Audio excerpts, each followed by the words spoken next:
இது தீபிகா அருணுடன் கதையோசை. பரிபாஷை எழுதியவர் அருண் ஜவர்லால். சங்க காலத்தின் பொற்காலத்திற்கு சற்று பின்னோக்கிச் செல்லுங்கள்.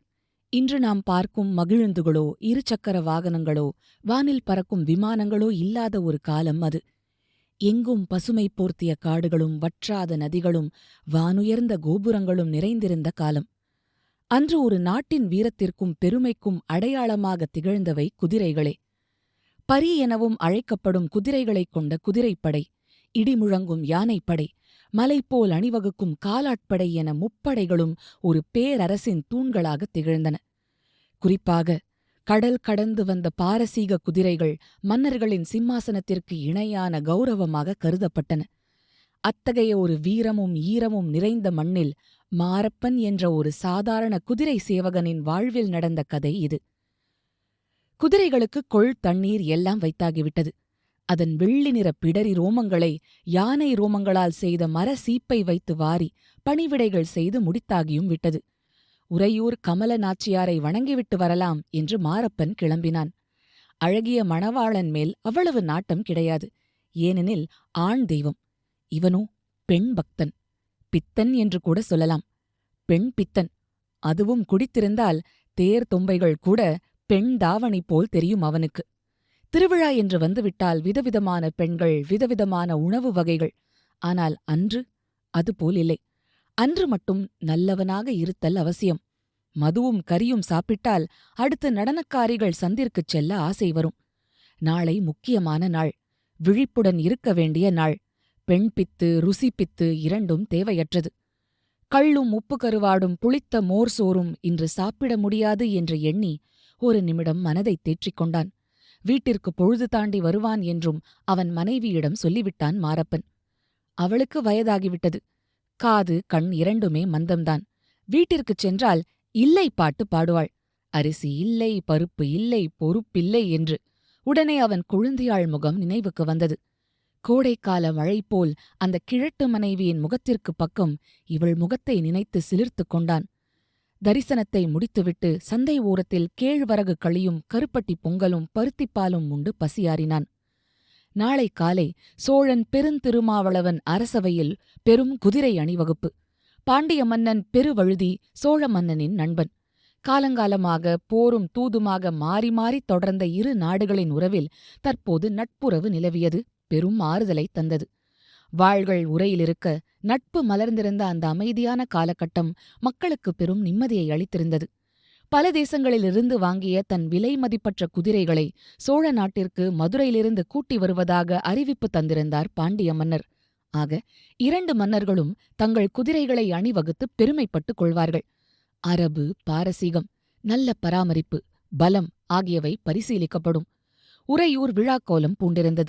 இருவரின் படைபலத்தை பீற்றிக்கொள்ளவே இந்த அணிவகுப்பு என்று அந்தந்த அரசர்களுக்குத் தெரிந்தாலும் நட்பு சோழ நாட்டிற்கும் பாண்டிய நாட்டிற்கும் நன்மையை பயக்கும் என்பதே அறிஞர்களின் கருத்து. அவ்விதத்தில் இந்த பரித்திருவிழா மிகவும் சிறப்பு வாய்ந்த ஒன்று. பெரும் புலவரான காரிக்கண்ணனார் நாளை விழாவிற்கு வந்து பெருமை சேர்த்து பாடல் ஒன்று பாடப்போவதாகவும் ஊரார் பேசிக்கொண்டனர். இன்று செலினும் தருமே, சிறுவரை நின்று செலினும் தருமே, பின்னும் அரிய அணிகலன் பூட்டிய யானையைக் கேட்டாலும் தருவான், ஈவோர் அரிய இவ்வுலகத்து வாழ்வோர் வாழ அவன்தாள் வாழியவே. பிட்டங்கொற்றன் எனும் வள்ளலை காரிக்கண்ணனார் பாடிய இந்தப் பாடலை மாரப்பன் பலமுறை கேட்டிருக்கிறான். வறுமையில் வந்து கேட்பவர்க்கு இன்று நாளை என பலமுறை சென்றாலும் முன்னமே கொடுத்ததை எண்ணாமல் கேட்டால் போர் யானையையே வாரி வழங்கும் கொடைத்திறன் படைத்தவர்கள் நம் மன்னர்கள். கொடுப்பவர் அரிதாக இருக்கும் இக்காலத்தில் அத்தகைய வள்ளல்களின் திருவடிகள் வாழட்டும் என்று பாடிய புலவர் நாளை தன் மன்னனின் புகழை பாடும்போது தானும் ஏதேனும் ஒரு பரிசை பெற்றுவிடமாட்டோமா என்ற நப்பாசை மாரப்பனுக்குள் இருந்தது. மாரப்பன் சோழ குதிரைப்படையின் தலைமை குதிரை சேவகன். அரசவையின் படிநிலை அரசியலால் மன்னரிடம் பேசும் வாய்ப்பின்றி இருந்த அவனுக்கு நாளை ஒரு நல்ல சந்தர்ப்பம். குதிரைகளை மீண்டும் ஒருமுறை கவனித்துவிட்டு பிறகு வீட்டுக்குப் போகலாம் என்று மாரப்பன் நினைத்தான். குதிரை லாயம் வழக்கத்தை விட சத்தம் கொஞ்சம் குறைவாக இருந்தது. ஒவ்வொரு கொட்டகையாகப் போய் பார்ப்போம் என்று மாரப்பன் மெல்ல அருகில் சென்றான். அவனுடைய இதயத் துடிப்பே நின்று போனது. குதிரை லாயத்தில் கட்டப்பட்டிருந்த 12 குதிரைகளில் 11 காணோம். 1 மணி நேரம்தானே வெளியில் சென்று வந்தோம். இத்தனை குதிரைகளை லாயத்திலிருந்து யாரால் எடுத்துச் சென்றிருக்க முடியும்? யாரங்கே? குருபரா, மாறா, எங்கே தொலைந்தீர்கள்? ஒருவரையும் காணோம். அவர்களை உணவருந்த அனுப்பியது ஞாபகம் வந்தது. அரசாங்க லாயம் கோட்டைக்குள் இல்லாமல் காவிரி ஆற்றங்கரை அருகே இருந்தது.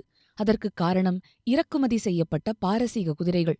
ஒவ்வொன்றும் ஆஜானுபாகு என்று இருந்ததால் ஒரு நாளைக்கு 1 கலம் நீர் குடித்தது. இதனால் ஆற்றருகே லாயம். இப்பொழுது தண்ணீர் இறைத்து இறைத்து தரவேண்டாம் பாருங்கள். ஆனால் வீரர்கள், அவர்கள் எங்கே தொலைந்தார்கள்? குதிரைகளின் மொத்த மதிப்பு 10,000 பொற்காசுகள். மாரப்பன் சம்பளமோ வருடத்திற்கு 100 பொற்காசுகள். சேனாதிபதியிடம் கூறுவோமா வேண்டாமா? 2ஆம் ஜாமம் முடிய இன்னும் 1 மணி நேரமே உள்ள நிலையில் கோட்டைக்குள் சென்று சேனாதிபதி மாளிகைக்குச் சென்று அவர் தூக்கத்தை கலைக்க வேண்டுமா? இன்று இரவே தலை துண்டிக்கப்பட வேண்டுமா?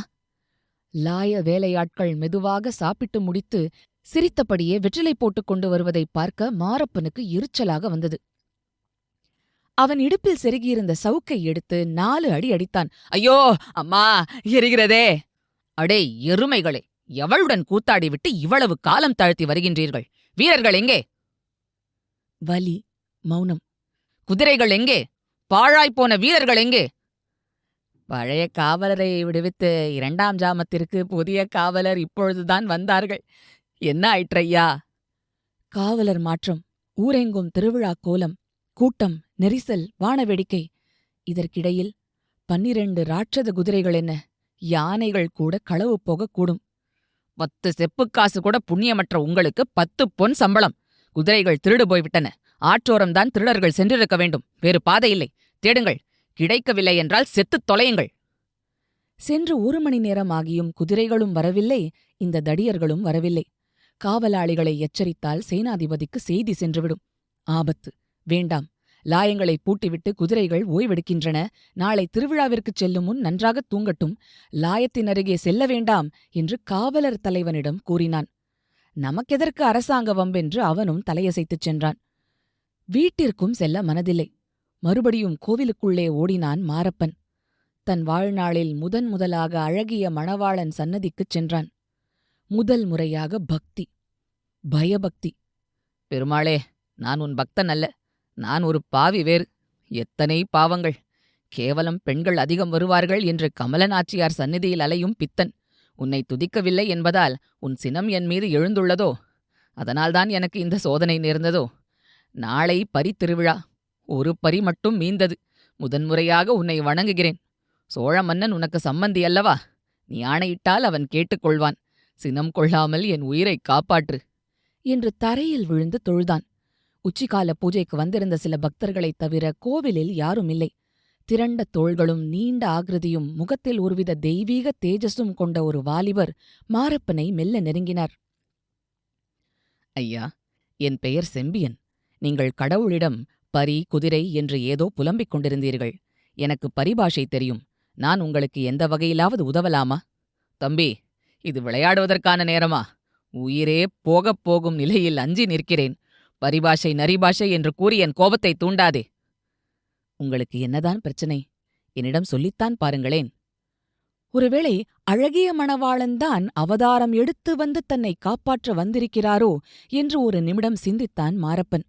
சிரிப்பதா அழுவதா என்றே தெரியாமல் கதையை அந்த இளைஞனிடம் அவன் கூறினான். 1 குதிரை இருக்கிறதல்லவா? அதனிடம் பேசி மற்ற 11 குதிரைகளை எங்கு உள்ளன என்று கண்டுபிடித்து விடலாம். விரைந்து வாருங்கள், நேரமில்லை. செம்பியனை கூட்டிக் கொண்டு குதிரை லாயத்திற்கு மாரப்பன் விரைந்தான். அங்கே சென்ற செம்பியன் அந்த வெள்ளைக் குதிரையை மெதுவாக நெருங்கினான். நகுலன் போல அதன் அருகே சென்று பேசினான். மெல்ல நெற்றியை தடவிக் கொடுத்தான். அதன் தோளிலும் கழுத்திலும் மெல்ல மெல்ல வருடிக் கொடுத்தான். குதிரையின் காதில் ஏதோ கிசுகிசுத்தான். செம்பியன் குதிரையிடம் பேசி சிரித்துக் கொண்டிருந்தான். மாரப்பனுக்கு அவன் அருகிலிருந்த சவுக்கிடம் கை சென்றது. அந்த கோமாளித்தனத்தை எப்படியாவது நிறுத்த வேண்டும், செம்பியனை சவுக்கால் அடித்து துரத்த வேண்டும் என்று ஒரு நிமிடம் தோன்றியது. எல்லா உணர்வுகளையும் கட்டுப்படுத்திக் கொண்டு பரிதாபமாக பார்த்தான். தம்பி, அந்த குதிரை ஏதேனும் கூறியதா? குதிரைகள் இருக்கும் இடம் எனக்குத் தெரியும். என் மேல் பொறுப்பை விட்டுவிட்டு நீங்கள் நிம்மதியாக உறங்குங்கள். விடியும் பொழுது 12 குதிரைகளும் இங்கு இருக்கும். இந்த இளைஞன் எப்படி இவ்வளவு நம்பிக்கையுடன் பேசுகிறான் என்று மாரப்பன் வியந்தான். நாளை விடியல் தனக்கு வாழ்வைத் தருமா அல்லது மரணத்தைத் தருமா என்பது அந்த பெருமாளுக்கே வெளிச்சம். ஐயா, ஒரே ஒரு விண்ணப்பம். நான் சொன்னது போல காலை மிச்சமுள்ள 11 குதிரைகளும் வந்து சேர்ந்துவிட்டால் எனக்கு நீங்கள் 100 பொற்காசுகள் தர வேண்டும். ஒரு வருடத்து சம்பளம். தான் சிறுகச் சிறுக சேர்த்து வைத்த பணமே 110 பொற்காசுகள்தான் இருக்கும். இதென்ன பகல் கொள்ளை? ஆகட்டும், பிழைத்திருந்தால் நாளை சந்திப்போம். குதிரைகள்தான் முக்கியம். இவன் என்ன செய்கிறான் என்று பார்ப்போம். 10 நிமிடத்திற்கு ஒருமுறை எழுந்து எழுந்து உட்கார்ந்தான் மாரப்பன். இரவு முழுவதும் தூங்கவே இல்லை. அவன் மனைவி பலமுறை கேட்டும் பதில் எதுவும் கூறாமல் அவளை வைதுவிட்டு விடிந்தவுடன் லாயத்திற்கு ஓடினான். ஆச்சரியம் மேல் ஆச்சரியம்! 12 குதிரைகளும் லாயத்தில் கட்டப்பட்டிருந்தன. மகிழ்ச்சியில் கைக்கால் ஓடவில்லை மாரப்பனுக்கு. செம்பியன் லாயத்தின் ஓரத்தில் நின்று கொண்டிருந்தான் பாதி இருட்டில். எப்படி? எங்கே? பல கேள்விகளை மாரப்பன் செம்பியனிடம் கேட்டான். நேற்று மிச்சமிருந்த ஒரு குதிரை எனக்கு துப்பு சொன்னதில் குதிரைகள் அனைத்தையும் தெற்கு திசையை நோக்கி 4 திருடர்கள் எடுத்துச் செல்வதாக எனக்கு தெரிந்தது. காவிரி ஆற்றங்கரை ஓரமாக குதிரைகளை ஓட்டிச் சென்று பிடவூரில் ஒரு சத்திரத்திற்குப் பின்னால் கட்டி வைத்திருந்தனர். துப்பு தெரிந்து தீப்பந்தங்களுடன் கிராமத்தினருடன் அவர்களை பிடிக்கச் சென்றேன்.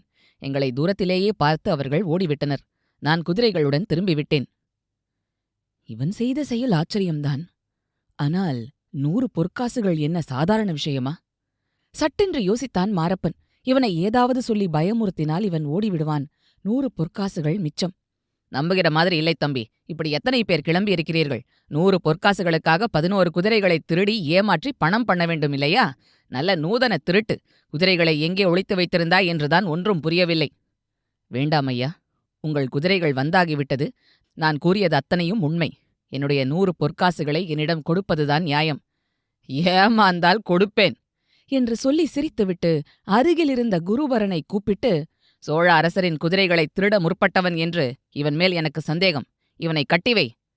ஆனால் ஐயா, இவர் திருவிழா முடியட்டும், இவனுக்கு சவுக்கடி நிச்சயம் என்று கூறி குதிரைகள் அனைத்தையும் கோட்டைக்குள்ளிருந்த காட்சித் திடலுக்கு தன் வேலைக்காரர்களுடன் அழைத்துச் சென்றான் மாரப்பன். ஐயா, இது நியாயமில்லை.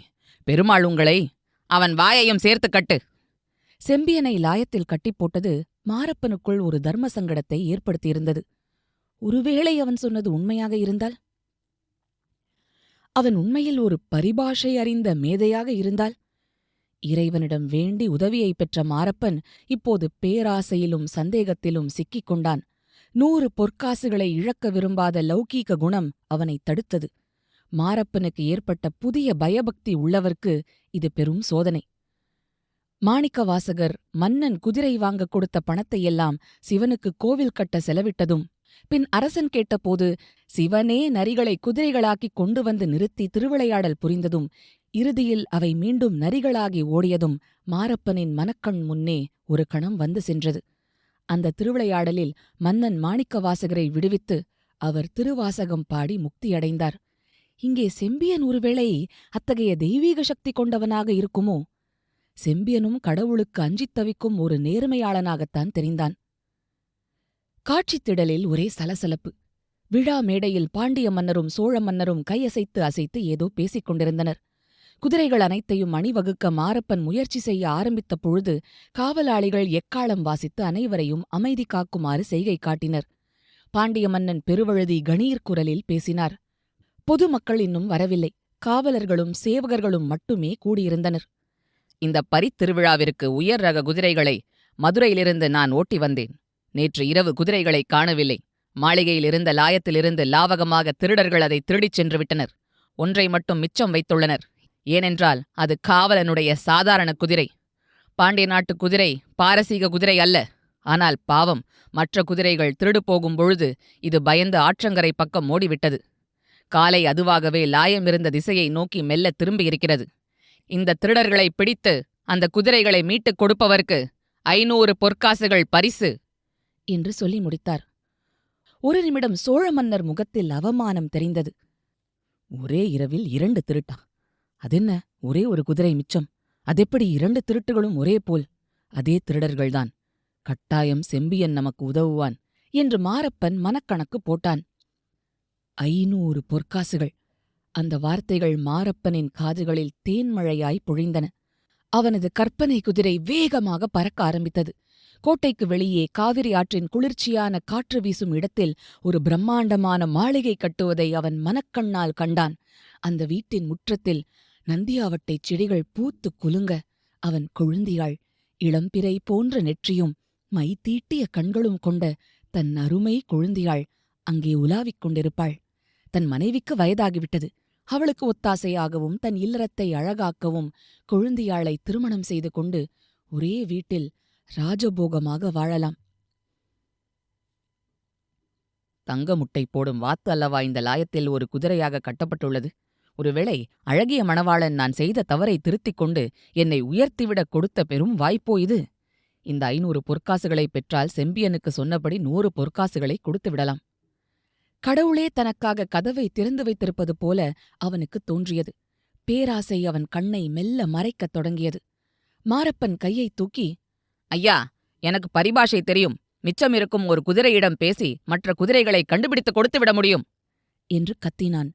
மன்னர்கள் இருவரும் ஒருவரையொருவர் பார்த்து கொண்டனர். பாண்டியன் சோழன் காதில் எதையோ வாசித்தான். சோழன் முகத்தில் சோகம் கலந்த புன்னகை. இப்பொழுது சோழ மன்னன் மாரப்பனை அருகில் அழைத்தார்.